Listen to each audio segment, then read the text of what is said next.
Ready? I must at the outset appeal you all to listen carefully to the several arguments advanced in support of the new scheme of education and give it a fair. The matter is complicated.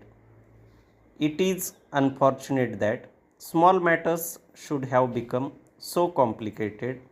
Big questions get through without any trouble, but sometimes small matters are not easily understood. This appears to be a natural phenomenon. We all readily understand that a stone is dangerous, but we do not easily understand the potentialities of the air with which we are surrounded. I would compare elementary education to the wind. We should realize it is powerful. Like the wind, elementary education should be spread all over without being noticeable. Para. It is indeed regrettable that it should be said that there is a big conspiracy behind the new scheme, probably because I am an author. Some people suspect that there is something behind it. If some other person would have done it, by God's grace, everyone might have accepted. It is the scheme might have worked successfully. I made similar suggestion over 30 years ago. Thought that somebody would do it, but ultimately no one took it up. I myself did not take up this question in the past. In my old age, I thought that I should put it through. People may ask why I am keen on implementing this scheme and not pass it off to a better person. That is one side of the question. On the other hand, I have left this undone all these years and feel that I should attempt it at least now. For some time, people might abuse me, and then there will be an end to it. I cannot understand why there should be so much agitation over this simple issue. Para.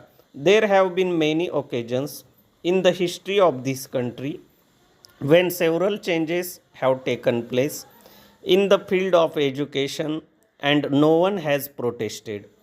People in olden days were fortunate, but I am not unfortunate.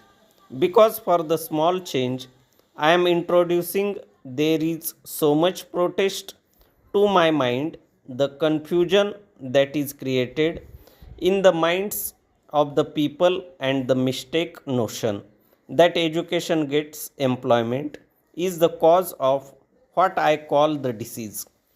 Criticism is made and fear expressed that the full period of education under the new scheme has been reduced by half, and it is said that a full meal has been cut half. This is a mistake notion, and there is no substance in the fear. What is required is that everybody should know how to read and write. Everyone without distinction of caste or creed or profession should acquire this knowledge. It would be a good thing for every one of them to be educated. How this is to be achieved is the question. Para. Gentlemen, I feel very happy at this opportunity of welcoming you to the annual general meeting. As usual, copies of the balance sheet and the director's report for the year ended 31st March 2018 have already been circulated and they will be taken as read. Certain other particulars desired by shareholders have been circulated separately. Para. I am glad to state that the financial results of the year as disclosed by the balance sheet and profit and loss account have shown considerable improvement over the previous year. Production has been stepped up by improving efficiency costs have been kept under control despite rising prices of materials, stores, etc. Thanks to the forest department, the supply of bamboos has improved both in quantity and quality. Other local raw materials such as waste paper and rugs have also been in better supply. Para.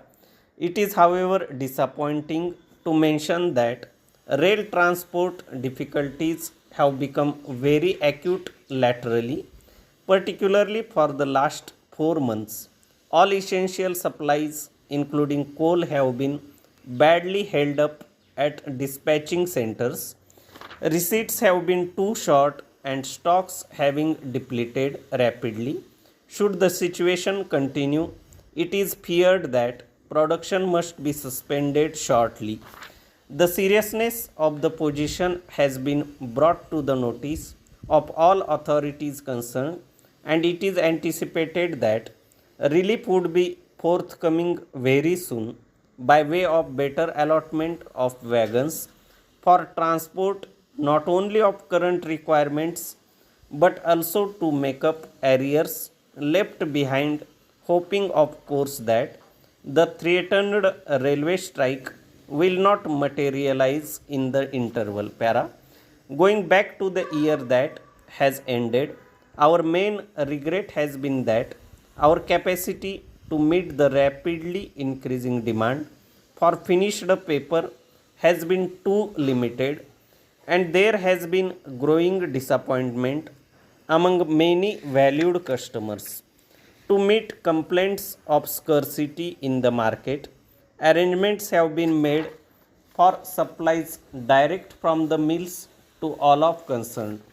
Better service, it is needless for me to add, can come only through increasing the capacity of the mills, that is, by completing the expansion scheme as quickly as possible. Para. I wish to add that expansion is not merely a problem of the Calcutta paper mills or of the paper industry in Bengal, but of the paper industry as a whole in India.